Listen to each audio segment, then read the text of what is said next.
Hello बच्चों, कैसे हो आप सभी बेटा।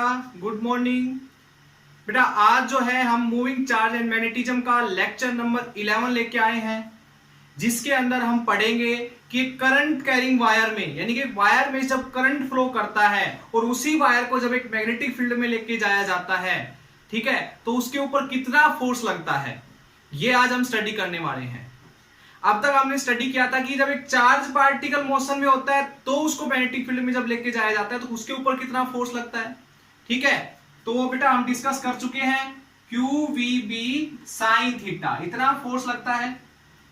लेकिन अगर एक करंट कैरिंग वायर को, यानी कि एक करंट फ्लो, किसी वायर में से करंट फ्लो हो रहा हो तो उसको मैग्नेटिक फील्ड में रखे तो उसके ऊपर कितना फोर्स लगेगा, ये चीज हम डिस्कस करेंगे बेटा। आज इसी के बेस के ऊपर डिस्कस करेंगे। क्लियर। चलिए, तो आज का आर्टिकल हम स्टार्ट करते हैं और एक इंपॉर्टेंट आर्टिकल है बेटा। क्या है बेटा? एक इंपॉर्टेंट आर्टिकल है, ध्यान दीजिएगा सभी। Force on A current carrying wire in a magnetic field. एक करंट कैरिंग वायर को बेटा जब मैग्नेटिक फील्ड के अंदर रखा जाता है तो उसके ऊपर कितना फोर्स लगता है, आज यही चीज हम स्टडी करने वाले हैं। एक इंपॉर्टेंट टॉपिक है बेटा, अच्छे से न्यूमेरिकल इसके ऊपर हम करेंगे, तो ध्यान से इस न्यूमेरिकल को देखिएगा, पेन कॉपी निकाल लीजिए, नोट्स बनाइए, ठीक है बेटा। तो ध्यान दीजिए मेरी बात पे। तो क्या है आज का कॉन्सेप्ट और किस बेस पे हम यहां से स्टडी करेंगे कि एक वायर को जिसमें से करंट फ्लो कर रहा है, जिसको मैग्नेटिक फील्ड के अंदर रखा जाता है, तो उसके ऊपर कितना फोर्स लग रहा है। तो बेटा पहले तो हम यहां से डायग्राम बना लेते हैं, जो हमारा आर्टिकल के लिए बहुत जरूरी है बेटा। तो ध्यान दीजिए सभी, यहां पर एक सिलेंड्रिकल शेप का मैंने एक कंडक्टर ले लिया बेटा, सिलेंड्रिकल शेप का एक कंडक्टर ले लिया। इस कंडक्टर के अंदर से करंट फ्लो करवाया बेटा, आई इस डायरेक्शन में फ्लो कर रहा है और इसके ऊपर मैग्नेटिक फील्ड अप्लाई करना है। अब देखिए बेटा, magnetic field, outer magnetic field हमने अप्लाई इसके ऊपर करना है। तो आउटर मैग्नेटिक फील्ड कैसे अप्लाई करते हैं बेटा? या तो इसके परपेंडिकुलर लेकर चलो, परपेंडिकुलर नहीं लेके चल रहा, मैं थोड़ा सा एंगल बना लेता हूं, क्योंकि पढ़ने में मजा तभी आता है जब थोड़ा सा हम क्वेश्चन को या किसी भी आर्टिकल को हार्ड करने की कोशिश करते हैं। तो 90 डिग्री नहीं लेना है, मैग्नेटिक फील्ड की डायरेक्शन ये है, एक यूनिफॉर्म मैग्नेटिक फील्ड है बेटा। ये कैसा मैग्नेटिक फील्ड है? Uniform magnetic field. और ये जो है मैग्नेटिक फील्ड करंट की डायरेक्शन के साथ थीटा एंगल बना रहा है। जो ये कंडक्टर आप लेके चल रहे हो बेटा, इसकी जो लेंथ है वो हमने एल मान ली और इसका area of cross section A मान लेते हैं, ठीक है। और इसमें से फ्लो कर रहा है करंट। अगर इस कंडक्टर में से करंट इस डायरेक्शन में फ्लो कर रहा है तो बेटा सीधी सी बात है, इलेक्ट्रॉन की डायरेक्शन इधर होगी, यानी कंडक्टर में इलेक्ट्रॉन इधर मूव कर रहे होंगे। अगर इलेक्ट्रॉन इधर मूव कर रहे होंगे तो पॉजिटिव चार्ज किधर मूव कर रहे होंगे बेटा? थोड़ी देर के लिए अज्यूम कर लेते हैं पॉजिटिव चार्ज भी इसके अंदर है, तो पॉजिटिव चार्ज इधर मूव कर रहे होंगे, ठीक है बेटा। तो पॉजिटिव चार्ज के ऊपर हमने फोर्स निकालने का फॉर्मूला पढ़ चुके हैं बेटा हम। क्या है ये पॉजिटिव चार्ज के ऊपर तो फोर्स निकालने का फॉर्मूला होता था, पॉजिटिव चार्ज के ऊपर तो फोर्स निकालने का फॉर्मूला होता था। नेगेटिव चार्ज के लिए देखो, बस थोड़ा सा अंतर समझ लेना, एक नेगेटिव चार्ज आ रहा है इधर से, मैग्नेटिक फील्ड इसके ऊपर अप्लाई कर रखा है इस डायरेक्शन में। देखिए बेटा, अब तक हम right hand palm rule discuss करते आए हैं, तो राइट हैंड पाल्म रूल के अकॉर्डिंग जो आपकी उंगलियां होती है बेटा वो किधर होनी चाहिए? मैग्नेटिक फील्ड की डायरेक्शन में, और जो अंगूठा है वो चार्ज की डायरेक्शन में होना चाहिए, चार्ज इधर मूव कर रहा है। तो फोर्स हमारा हथेली की तरफ लगता है, यानी कि बाहर की साइड लगना चाहिए इस नेगेटिव चार्ज के ऊपर force, right hand thumb rule, right hand palm rule के अकॉर्डिंग होना चाहिए कि नहीं होना चाहिए? तो बेटा इसी केस में हमारे पास उल्टा होता है। इसमें ये मान लो हम लेफ्ट हैंड फ्लेम, यहां पर लेफ्ट हैंड पाल्म रूल भी लगा सकते हैं। नेगेटिव चार्ज के केस में उल्टा होगा, देखो चार्ज की पोलैरिटी चेंज हो गई तो फोर्स की डायरेक्शन भी चेंज हो जाएगी, सीधी सी बात है। तो यहां पर ये होगा, देखो फोर्स अंदर की साइड, तो नेगेटिव चार्ज के ऊपर लगने वाले फोर्स के लिए left hand palm rule use करना है बेटा आपने, और पॉजिटिव चार्ज के ऊपर लगने वाले फोर्स के लिए बेटा आपने right hand palm rule use करना है। ओके, तो हम यहां से बात ये कर लेते हैं कि जितने मान लो ये ऐसा कंडक्टर है जिसमें सारे पॉजिटिव चार्ज है, तो पॉजिटिव चार्ज इधर मूव करेंगे तो करंट भी आपके पास इस डायरेक्शन में जाएगा, क्योंकि करंट की डायरेक्शन और पॉजिटिव चार्ज की डायरेक्शन सेम होती है। इलेक्ट्रॉन की डायरेक्शन नेगेटिव चार्ज की डायरेक्शन और करंट की डायरेक्शन अपोजिट होती है। तो आपकी मर्जी है, चाहे इलेक्ट्रॉन के लिए लेकर चलो चाहे पॉजिटिव चार्ज के लिए लेकर चलो। अब तक हम पॉजिटिव चार्ज के लिए पढ़ते आ रहे हैं तो पॉजिटिव चार्ज ही मान लेते हैं। ठीक है बेटा, हमने जो मैग्नेटिक फील्ड अप्लाई किया है वो कुछ ना कुछ एंगल बना के, यानी कि जो करंट है, यानी कि जिधर पॉजिटिव चार्ज चल रहे हैं उसके साथ हमने मैग्नेटिक फील्ड अप्लाई किया थीटा एंगल बना के, ये बोल सकते हो यहां से। क्लियर बेटा ये चीज? चलिए, तो एक आपको पता है कि इस कंडक्टर के अंदर ये जो पॉजिटिव चार्ज है ये मूव कर रहे हैं, किस वेलोसिटी से मूव कर रहे हैं बेटा? vt। vt का मीनिंग ड्रिफ्ट वेलोसिटी, याद है कुछ? ड्रिफ्ट वेलोसिटी करंट इलेक्ट्रिसिटी में पढ़ा था कि जब एक कंडक्टर के अंदर से चार्ज पार्टिकल चलते हैं, उस कंडक्टर के अंदर करंट फ्लो कर रहा होता है, तो उस कंडक्टर में जो चार्ज पार्टिकल की वेलोसिटी है उसको हम ड्रिफ्ट वेलोसिटी बोलते हैं। तो ड्रिफ्ट वेलोसिटी से मूव कर रहे हैं इधर, तो इसके अंदर करंट का फॉर्मूला क्या होता था? NaEVd, याद है कुछ? NaEVd, NaEVd। ए क्या है? Area of cross section. Vd क्या है? Velocity of charge particle. N क्या है? N यहां से बहुत इंपॉर्टेंट टर्म होगी बेटा, बता देता हूं N क्या है। Number of free positive charge per unit volume, यानी कि पर यूनिट वॉल्यूम में number of free charge particle कितने हैं उसको हमने नाम दे दिया A। ठीक है बेटा, एक चीज और, इसका वॉल्यूम कितना है बेटा? पूरे का वॉल्यूम कितना है? इस सिलेंडर का वॉल्यूम निकालना है, तो वॉल्यूम ऑफ सिलेंडर का वॉल्यूम है बेटा AL, area of cross section into में लेंथ ऑफ द कंडक्टर, ये इससे हम वॉल्यूम निकाल सकते हैं। तो एक यूनिट वॉल्यूम के अंदर n इलेक्ट्रॉन, तो Al वॉल्यूम के अंदर कितने इलेक्ट्रॉन होंगे, यानी कि इस पूरे कंडक्टर में कितने पॉजिटिव चार्ज या इलेक्ट्रॉन इसके अंदर होंगे? तो n क्या है? Capital N, total number of free charge. तो total number of free charge कितने होंगे बेटा? कैसे निकालेंगे? n को Al से मल्टीप्लाई कर देंगे, तो यहां से कैपिटल N की वैल्यू आ जाएगी। चलिए, अब बेटा एक पॉजिटिव चार्ज इधर जा रहा है, एक पॉजिटिव चार्ज की बात कर लेते हैं ओनली। तो एक पॉजिटिव चार्ज इधर जा रहा है और उसके ऊपर जो मैग्नेटिक फील्ड अप्लाई है वो B है। B और वेलोसिटी के बीच में एंगल थीटा है।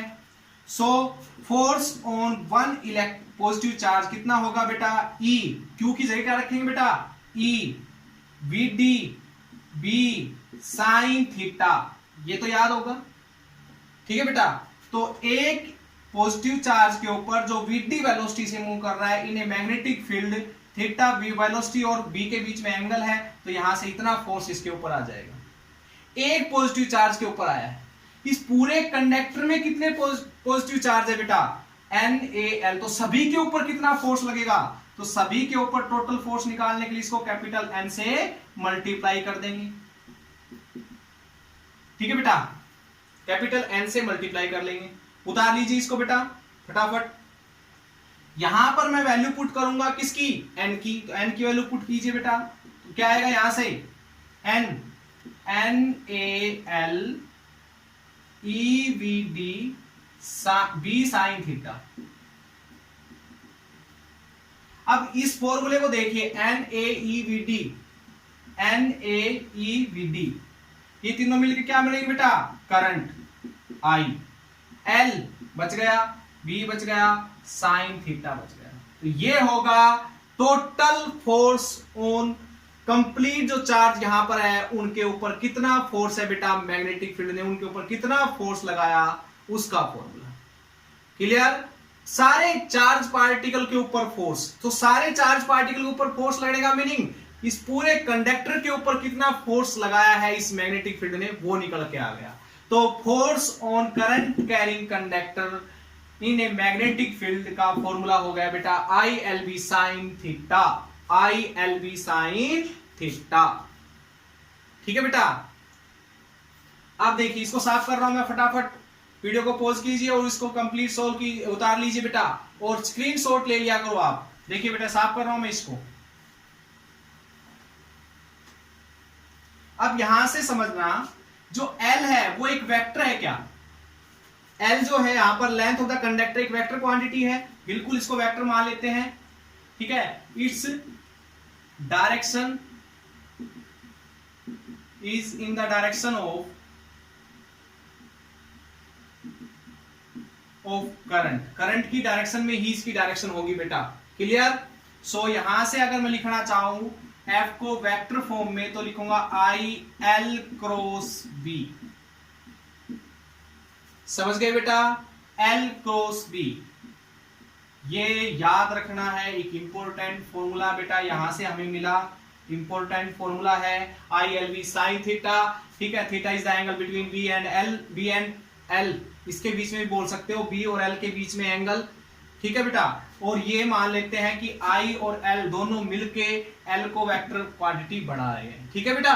तो हम L और B के बीच में ही आपके पास एंगल ले सकते हैं, तो ये L इधर है, ठीक है। L की डायरेक्शन करंट की डायरेक्शन भी होगी बेटा, तो यहां से इन दोनों के बीच का जो एंगल है वो थीटा। आई थिंक बेटा आपको समझ में आ गया होगा, फटाफट इसको उतार लीजिए। चलिए अब इसके ऊपर हम न्यूमेरिकल करते हैं। जैसे न्यूमेरिकल करते हैं, डायरेक्शन बताएंगे बेटा। पहले तो हम देखिए साफ कर रहा हूं मैं इसको बेटा।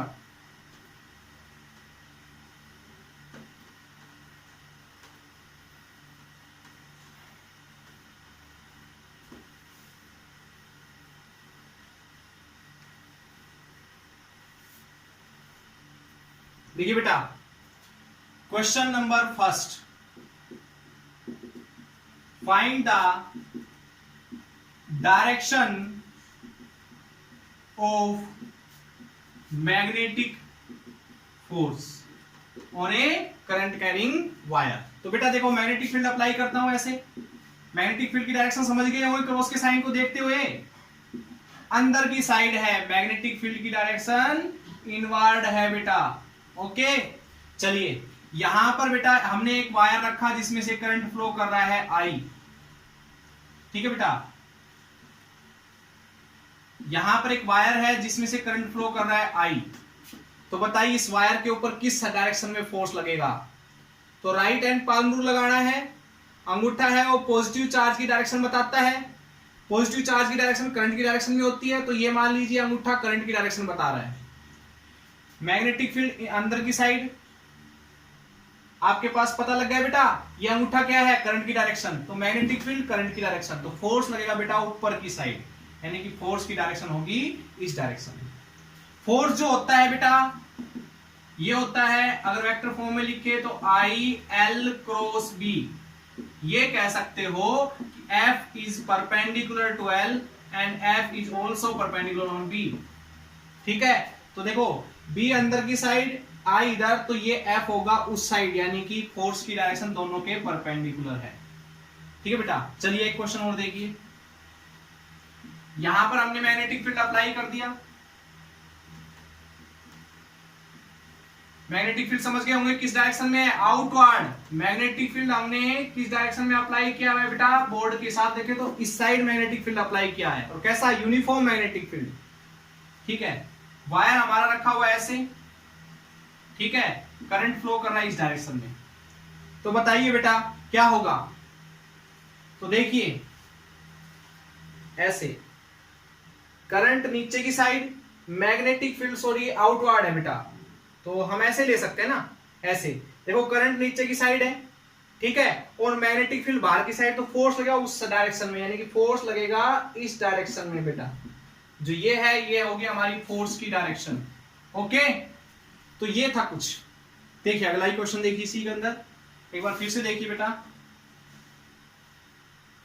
करंट की डायरेक्शन में जो है आपके पास फोर्स की डायरेक्शन पता कर लोगे आप आराम से। करंट की डायरेक्शन के अकॉर्डिंग मैग्नेटिक फील्ड के अंदर फोर्स की डायरेक्शन पता करनी आ जाएगी, ओके। आप देखिए बेटा, मान लीजिए एक वायर है, ये आपके पास AB कोई वायर है जो इस लाइन के साथ एंगल 30 डिग्री बना रहा है, ठीक है, और इसमें करंट फ्लो कर रहा है I। तो यहां पर बताइए मैग्नेटिक फोर्स की डायरेक्शन क्या होगी बेटा? तो मैग्नेटिक फोर्स की डायरेक्शन यहां पर क्या होगी?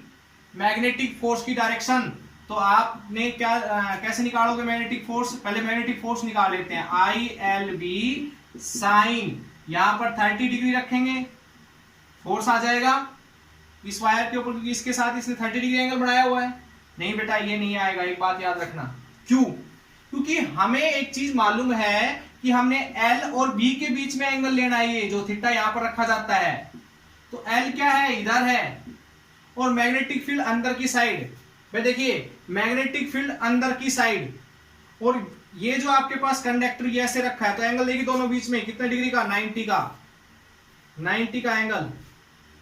मैग्नेटिक फील्ड अंदर की साइड, करंट ऊपर की साइड, ऐसे देखिए 90 डिग्री का। तो ये तो कंफ्यूजन के लिए मैंने दिया आपको, ठीक है। तो यहां थीटा तो बेटा अब भी 90 डिग्री है, ठीक है। तो फोर्स की डायरेक्शन किधर हो गया? फोर्स की डायरेक्शन पता कीजिए, मैग्नेटिक फील्ड अंदर, करंट ऊपर की साइड, तो फोर्स लगेगा इस डायरेक्शन में बेटा, ठीक है।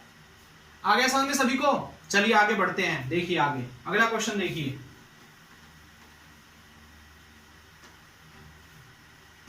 फोर्स निकालेंगे, फोर्स निकालेंगे वायर के ऊपर, ध्यान दीजिए। क्वेश्चन नेक्स्ट क्वेश्चन देखिए बेटा, फोर्स निकालेंगे एक वायर के ऊपर, और वायर की शेप का है, देखिए ध्यान से बेटा। मैग्नेटिक फील्ड अप्लाई कर रखा है हमने ऐसे,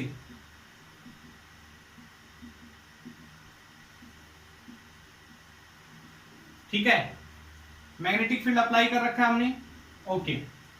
और यूनिफॉर्म मैग्नेटिक फील्ड है, यूनिफॉर्म मैग्नेटिक फील्ड, ये जरूर ध्यान रखना, क्योंकि आज हम नॉन यूनिफॉर्म मैग्नेटिक फील्ड के ऊपर भी डिस्कस करेंगे, ठीक है। तो यूनिफॉर्म मैग्नेटिक फील्ड की बात हम यहां से कर रहे हैं। तो देखिए बेटा, एक वायर ले लिया हमने, इस शेप का वायर है, इसमें से करंट फ्लो कर रहा है I, A, B और C। तो करंट ऐसे गया, ऐसे फ्लो करके इधर गया, तो करंट की डायरेक्शन ये होगी, ठीक है। करंट के और मैग्नेटिक फील्ड के बीच में तो अब भी एंगल 90 डिग्री का है। तो देखो बेटा, ये मैग्नेटिक फील्ड अंदर, करंट ये, तो फोर्स लगेगा इसके ऊपर इस डायरेक्शन में, ठीक है। फोर्स लगेगा इस डायरेक्शन में। यहां पर एक लाइन खींच लेता हूं, ये जो एंगल है ये हम मान लेते हैं बेटा 60 डिग्री का है। कितने का मान लेते हैं? 60 डिग्री का बेटा। तो ये भी हो जाएगा 60 डिग्री का, नीचे वाला भी हमने 60 डिग्री का मान लिया। चलिए, तो पहले तो हम पता कर लेते हैं कि फोर्स की डायरेक्शन क्या होगी। तो फोर्स की डायरेक्शन देखिए बेटा, मैग्नेटिक फील्ड अंदर, करंट ऊपर, तो फोर्स इस डायरेक्शन में, यानी कि फोर्स की डायरेक्शन होगी ये। अब इस वाले वायर में देखिए, BC वायर के अंदर, तो करंट ऊपर की साइड, मैग्नेटिक फील्ड अंदर, तो फोर्स इस डायरेक्शन में, परपेंडिकुलर होगा L के फोर्स, तो फोर्स की डायरेक्शन ये होगी बेटा। अब हमसे पूछे कि टोटल फोर्स बताइए इस वायर के ऊपर कितना लग रहा है, ठीक है बेटा। तो टोटल फोर्स आपने यहां से बताना है। तो एक काम करो, इसको 30-30 ले लो, 30 डिग्री और 30 डिग्री, ठीक है बेटा, क्लियर। चलिए अब देखिए बेटा, आगे पढ़ेगा। अब यहां से काम करते हैं, इसको हम ऐसे जोड़ लेते हैं, थोड़ा नीचे की साइड लीजिए बेटा, ऐसे हम इसको जोड़ देते हैं, ऐसे इस लाइन के साथ हमने इसको ऐसे कनेक्ट, ठीक है। अब देखिए, इसी वायर के ऊपर इधर भी फोर्स लग रहा है, और इसी वायर पे इधर भी फोर्स लग रहा है, पूरे वायर पे दो फोर्स लग रहे हैं, और दोनों सेम डायरेक्शन में नहीं है, एक इधर और एक इधर। तो दोनों का रिजल्टेंट निकालना जरूरी है बेटा यहां पर।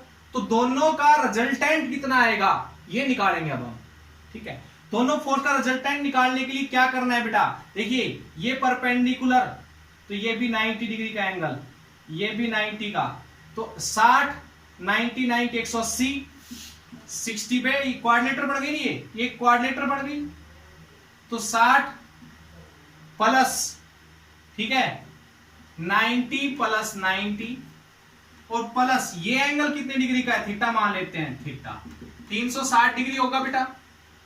तो यहां से थीटा 360 माइनस 180, 60 कितना हो गया बेटा, 230। थीटा की वैल्यू आ गई बेटा, कितनी आ जाएगी थीटा की वैल्यू यहां से, 130 डिग्री आई क्या? दोबारा देखिए, सॉरी ये 240 आएगा, गलती होगी बेटा, ध्यान दीजिए, 120 डिग्री। तो थीटा जो है हमें 120 डिग्री मिल गया बेटा। ठीक है, एक लाइन खींच लेता हूं यहां पर, ध्यान दीजिए। तो ये यानी कि ये कह सकते हो कि बेटा ये जो है 60 डिग्री और नीचे वाला भी 60 डिग्री, पूरा 120 डिग्री का है, तो 60-60 मान ले। अच्छा, ये फोर्स इधर लग रहा है एफ फोर्स, तो इधर रिजोल्व करें एफ साइन थीटा, और इसके दो कंपोनेंट में तोड़ देते इस फोर्स को, एफ साइन थीटा और इधर एफ कोस थीटा। ऐसे इस फोर्स को भी दो कंपोनेंट में तोड़ लेते हैं, एफ साइन थीटा और इधर क्या नाम देंगे, एफ कोस थीटा। क्लियर बेटा?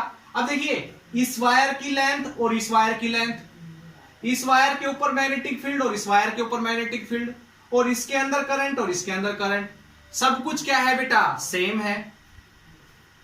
सो फोर्स इसके ऊपर F माना, तो इसके ऊपर हमने फोर्स F मान लिया, इसलिए F साइन थीटा और F साइन थीटा दोनों की डायरेक्शन क्या है, अपोजिट है।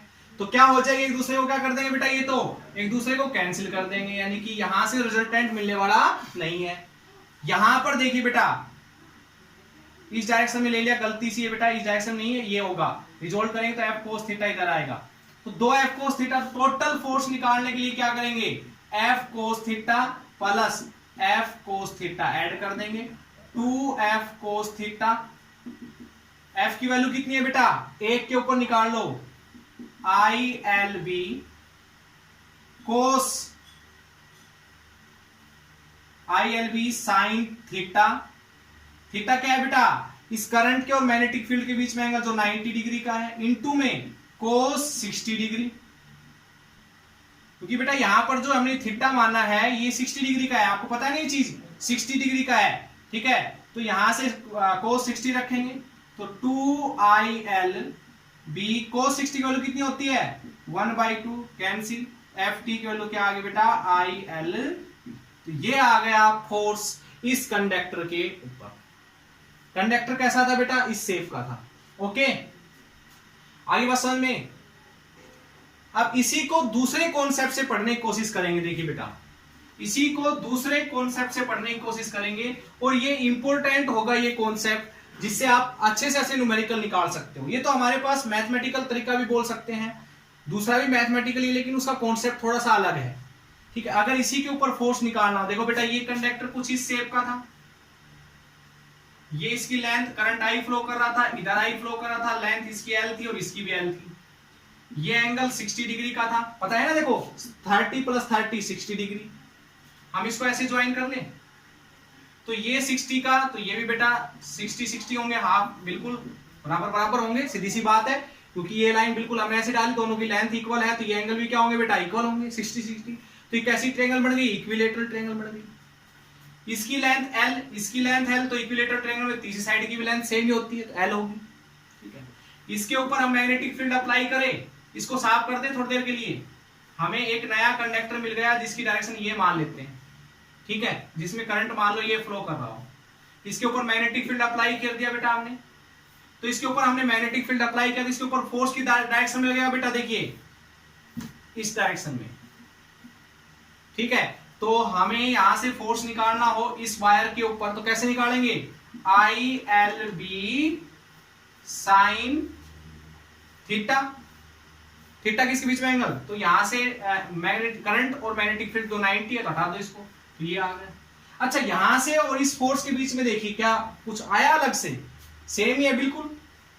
तो कहने का मीनिंग, चाहे इन दोनों वायर के ऊपर फोर्स निकाल लो, अलग अलग रिजल्टेंट वाले कॉन्सेप्ट यूज करके निकाल लो, या फिर इन दोनों का एक आपके पास रिजल्ट है, इनकी जो आपके पास क्लोज्ड, देखो ये ट्रायंगल शेप का है, इनकी जो ये शॉर्टेस्ट बेटा, इन दोनों एंड की जो शॉर्टेस्ट डिस्टेंस है उसके ऊपर निकाल लो, मैग्नेटिक फोर्स सेम ही आने वाला है।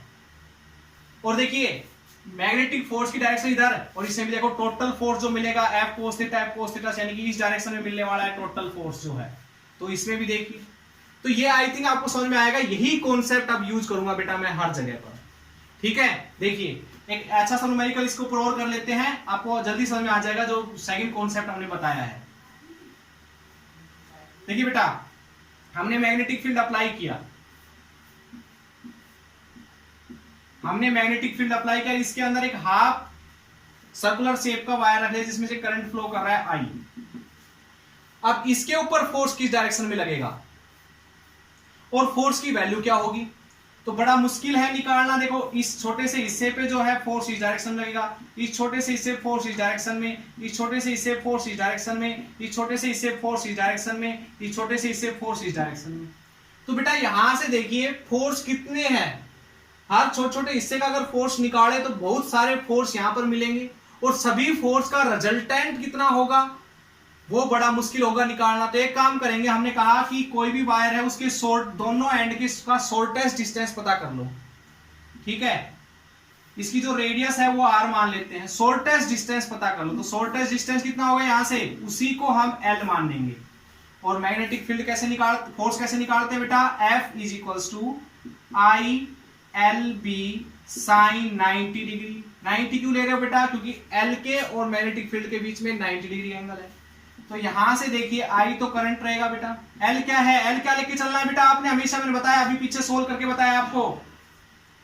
कोई भी कैसा भी आपके पास कंडक्टर हो उसके जो दो एंड होते हैं उनके बीच का शॉर्टेस्ट डिस्टेंस यानी कि डिस्प्लेसमेंट भी बोल सकते हो आप इसको, यानी करंट ऐसे घूम के जाए इस पॉइंट पे, ठीक है, गया तो A से B पर ही है ना, चाहे वो ऐसे घूम के गया हो, तो हमने A से B का ही शॉर्टेस्ट डिस्टेंस लेके चलना है। तो L की जगह रखेंगे 2RB, तो ये आ जाएगा बेटा magnetic force on this half circular current carrying conductor. Okay, आगे बेटा बात समझ में, चलिए आगे बढ़ते हैं। अब हम बात करेंगे क्लोज लूप की बेटा। क्लोज लूप लेके चलते हैं एक मैग्नेटिक फील्ड के अंदर जिसमें से करंट फ्लो करेगा I। क्लोज लूप ले, जैसे मान लो ये ले लिया हमने, ठीक है, इसमें से करंट फ्लो कर रहा है I, ठीक है बेटा। तो इसके ऊपर कितना फोर्स लगा, नेट फोर्स निकालना है हमने यहां से, टोटल फोर्स कितना लगेगा इस पूरे क्लोज लूप के ऊपर। तो क्लोज लूप पे देखिए बेटा, यहां से यहां तक की जो लेंथ है वो हम L मान लेते हैं, इधर की L, यहां से यहां तक की B मान लेते हैं, ये B, ठीक है बेटा, ये हमने L लेंथ मान ली, ठीक है। अब देखिए जो बेटा फोर्स है इसके ऊपर बात करते हैं, राइट हैंड पाल्म रूल लगाते हैं, करंट ऊपर मैग्नेटिक फील्ड अंदर, फोर्स इस डायरेक्शन में। इसमें देखिए मैग्नेटिक फील्ड अंदर, करंट नीचे, तो फोर्स इस डायरेक्शन में, करंट इधर, मैग्नेटिक फील्ड अंदर, तो फोर्स इस डायरेक्शन में। इसको F1 नाम दे देते हैं बेटा, इसको F2 और इसको F3। देखिए बेटा मैग्नेटिक फील्ड अंदर, करंट इस डायरेक्शन में, फोर्स ऊपर की साइड लगेगा F4। तो ध्यान दीजिए बेटा, यहां से देखो इन दोनों की लेंथ कैसी है, सेम, इन दोनों की लेंथ कैसी है, सेम, इन दोनों के ऊपर मैग्नेटिक फील्ड कितना अप्लाई हो रहा है, सेम। तो इन दोनों के ऊपर लगने वाले फोर्स क्या होंगे, इक्वल बट अपोजिट। तो एक दूसरे का रिजल्टेंट क्या होगा इन दोनों फोर्स का, जीरो। ऐसे ही इन दोनों फोर्सेस का भी रिजल्टेंट क्या होगा बेटा, जीरो। तो नेट फोर्स कितना होगा इस कंडक्टर पे, जीरो होगा। आगे बात समझ में। तो क्लोज लूप कैसे भी हो, सबके ऊपर जो नेट फोर्स होता है in a magnetic field, close loop जिनके अंदर से करंट फ्लो कर रहा हो, तो मैग्नेटिक फील्ड के अंदर उनको रखे तो उनके ऊपर नेट फोर्स बेटा हमेशा जीरो आता है। बस याद रखना आपके पास यूनिफॉर्म मैग्नेटिक फील्ड होना चाहिए।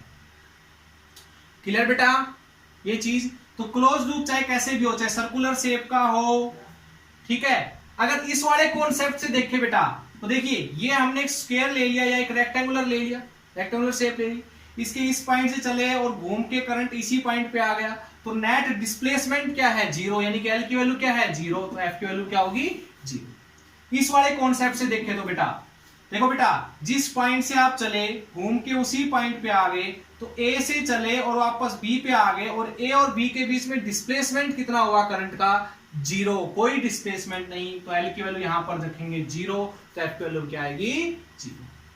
याद रख लेना बेटा इस चीज को। आगे देखिए,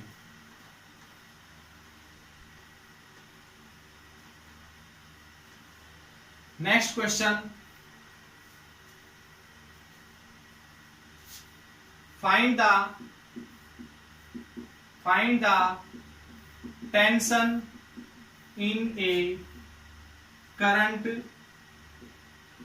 कैरिंग कंडक्टर। एक करंट कैरिंग कंडक्टर में बेटा टेंशन कितनी होगी, खिंचाव। देखिए बेटा थोड़ी देर अज्यूम करके चलो, ये कुछ ऐसा है, मैग्नेटिक फील्ड हमने अप्लाई किया और इसके अंदर कुछ ऐसी शेप का हमने क्या रख दिया बेटा, एक कंडक्टर रख दिया ऐसी शेप का, मतलब एक वायर है और वायर में से हम करंट फ्लो करवा रहे हैं बेटा ऐसे। वायर के अंदर से करंट फ्लो करवाया, ठीक है, और वायर को हमने मैग्नेटिक फील्ड में रख दिया।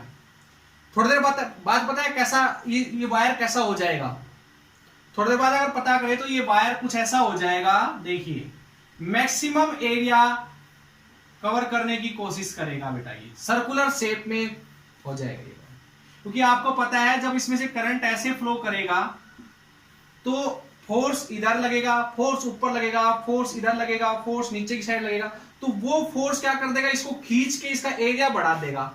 और कोई भी close loop maximum area cover करता है बेटा, वो सर्कुलर शेप में आकर ही मैक्सिमम एरिया कवर करने की कोशिश करता है, ठीक है। तो ये वायर खींच के बिल्कुल सर्कुलर शेप ले लेगा कि नहीं ले लेगा।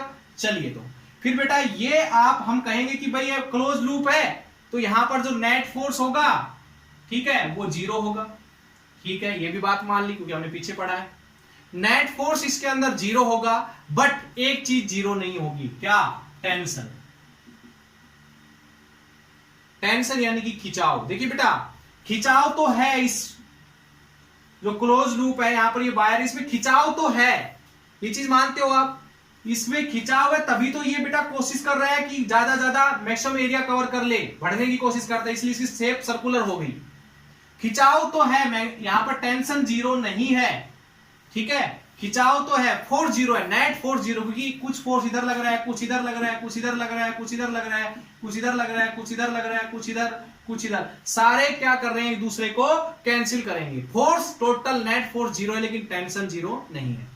यही चीज हम बेटा स्टडी करने वाले हैं। देखिएगा कि टेंशन फिर होगी कितनी, तो टेंशन देखिए बेटा, हमने मैग्नेटिक फील्ड अप्लाई किया,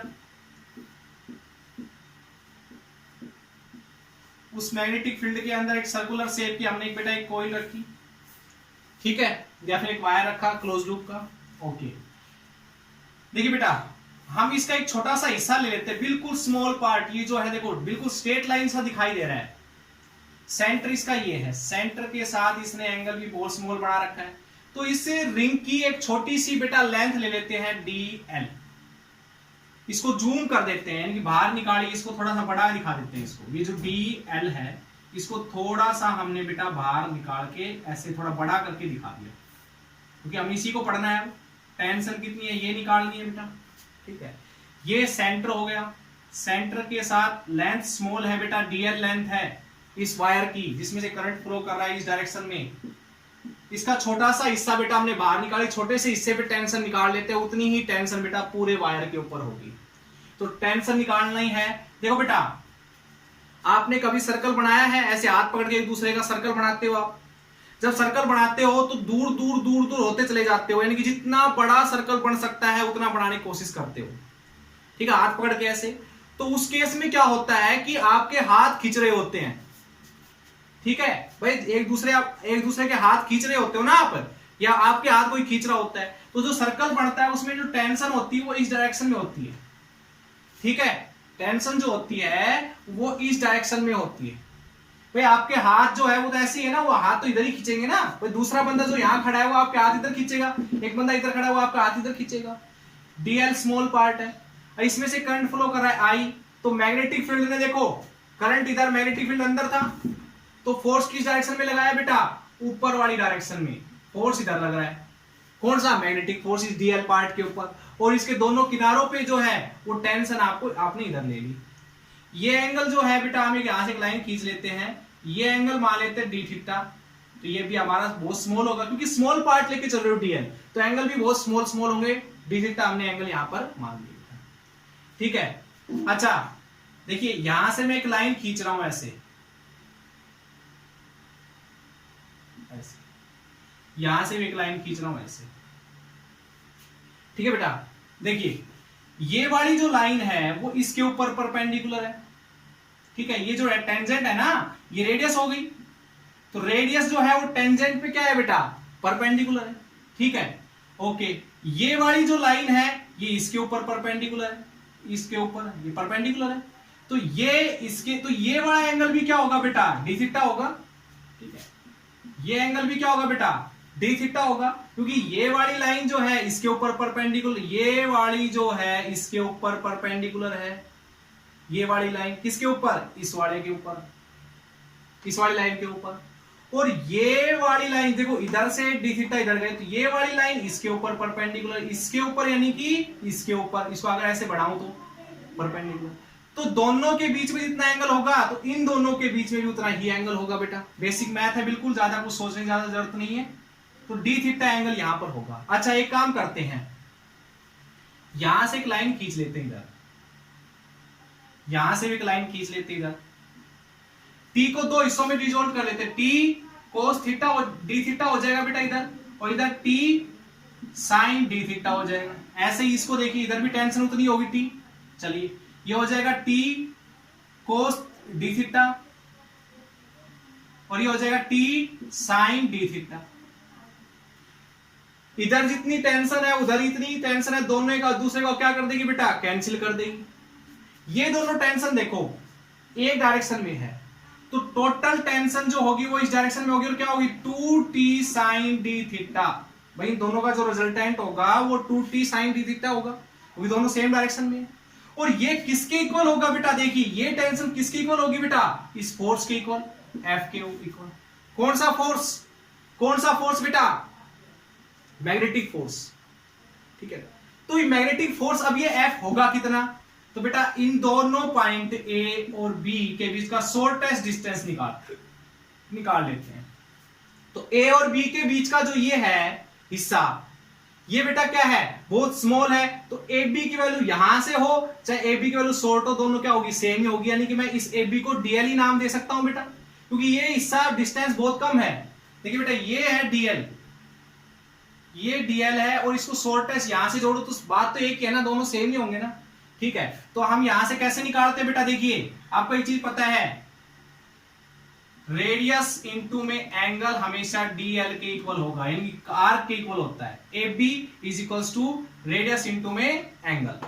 ठीक है, तो यहां से बेटा ये आ गया शॉर्टेस्ट डिस्टेंस ए बी।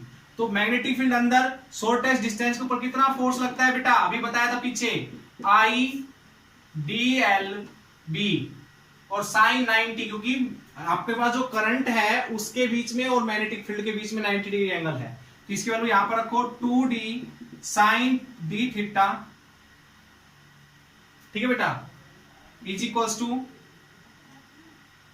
आई, बेटा सॉरी यहां पर जो एंगल है देखो बेटा, यहां से यहां तक का जो टोटल एंगल है वो 2 थीटा है, 2d थीटा है, तो 2d थीटा लिख लेना है यहां पर। ठीक है, तो आई यहां पर आ जाएगा dl b, ये f की वैल्यू रख ली बेटा हमने 2t। देखो थीटा अगर स्मॉल हो बेटा, थीटा अगर स्मॉल हो तो sine d theta nearly equal to d theta ही होता है, तो यहां पर d थीटा रख ले। i dl की वैल्यू कितनी होगी बेटा, dl की value r into 2 into d theta into बी, थीटा थीटा 2 से 2 कैंसिल, तो t की वैल्यू आ जाएगी बेटा आई आर बी। तो ये होगी बेटा टेंशन इस क्लोज लूप के अंदर। ठीक है, ये होगी बेटा टेंशन इस क्लोज लूप के अंदर। ठीक है बेटा, क्लोज लूप पर टोटल फोर्स 0, लेकिन टेंशन होती है आई आर बी। ठीक है, खिंचाव जो है इस वायर के अंदर वो है आई आर बी। चलिए एक प्यारा सा न्यूमेरिकल कर लेते हैं बेटा, मैग्नेटिक फोर्स जब यूनिफॉर्म ना, मैग्नेटिक फील्ड यूनिफॉर्म ना हो तब, तो मैग्नेटिक फील्ड यूनिफॉर्म ना हो तब क्या होगा, देखिएगा बेटा ध्यान से।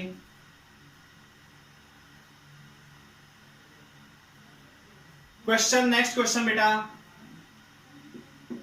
जब magnetic force non uniform, magnetic field non uniform हो, non uniform magnetic field, magnetic field non uniform हो तब क्या होगा बेटा, तो ध्यान दीजिए सभी मेरी बात पे। देखो बेटा एक काम करते हैं इस केस के अंदर, नॉन यूनिफॉर्म मैग्नेटिक फील्ड कैसे अप्लाई करें। पहले तो बात ये है, एक वायर लेते हैं, इनफाइनाइट लेंथ का एक वायर ले लेते हैं, इनफाइनाइट लेंथ का एक वायर ले लिया, इसमें से करंट फ्लो करवाया I1। तो आपको पता है इसके चारों तरफ, बायो-सावर्ट्स लॉ में पढ़ा था, इसके चारों तरफ मैग्नेटिक फील्ड रिवॉल्व करेगा राइट एंड थंब रूल के अकॉर्डिंग। तो इसके पास यहां अब इसके इस पॉइंट पे मैग्नेटिक फील्ड निकालें, ए डिस्टेंस पे कोई पॉइंट है तो इसके ऊपर मैग्नेटिक फील्ड कितना होगा, पता है formula, magnetic field due to a current carrying wire at distance a कितना होगा, म्यू नॉट 2I1 4 पाई ए, ये होगा बेटा। अच्छा थोड़ी सी इससे दूर निकाले, मान लो इस पॉइंट पे निकाले, ये r डिस्टेंस पे मान लेते हैं, तो कितना होगा, क्या सेम होगा इस पॉइंट पे और इस पॉइंट पे मैग्नेटिक फील्ड, इस वायर की वजह से इन दोनों पॉइंट पे मैग्नेटिक फील्ड क्या सेम होगा, नहीं होगा बेटा। इसका मीनिंग कितना होगा, अलग होगा, और कितना होगा 2I म्यू नॉट 2I1 4 पाई r। भाई देखो डिस्टेंस चेंज हो गया तो b की वैल्यू भी चेंज हो जाएगी, क्योंकि b is inversely proportional to distance, distance change हुआ। तो इस केस में मैग्नेटिक फील्ड नॉन यूनिफॉर्म हो सकता है, हर पॉइंट पे जितना दूर जाओगे मैग्नेटिक फील्ड डिक्रीज होता जाएगा। तो इस केस में बेटा मैग्नेटिक फील्ड निकालना नहीं है बेटा, आपने हमने अप्लाई करना है। यहां से पता हो गया कि एक इनफाइनाइट वायर का लेंथ हमने लिया, इनफाइनाइट लेंथ का एक वायर लिया बेटा हमने, और इसके अंदर से करंट फ्लो करवाया I1। तो इसके चारों तरफ जो मैग्नेटिक फील्ड होगा वो नॉन यूनिफॉर्म होगा, इसके करंट की वजह से मैग्नेटिक फील्ड। तो यहां पर एक वायर रख लेते हैं, इसके अंदर से करंट फ्लो कर रहा है I2। तो इसके इस पॉइंट पे और इस पॉइंट के ऊपर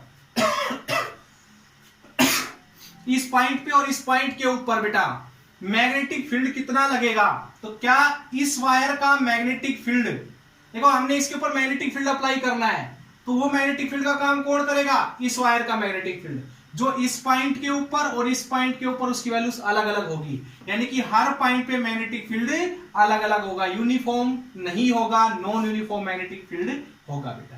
तो नॉन यूनिफॉर्म मैग्नेटिक फील्ड समझ में आ गया कैसे अप्लाई करना है। तो अब बताइए इस करंट कैरिंग वायर के ऊपर कितना फोर्स होगा वो निकालना है बेटा। तो निकाले फिर, चलिए तो मान लेते हैं इसका ए हिस्सा जो है वो ए डिस्टेंस पर है, इस वायर की जो लेंथ है वो L है, तो बी हिस्सा जो है वो A प्लस L डिस्टेंस पर है, ठीक है बेटा, बी हिस्सा, ठीक है।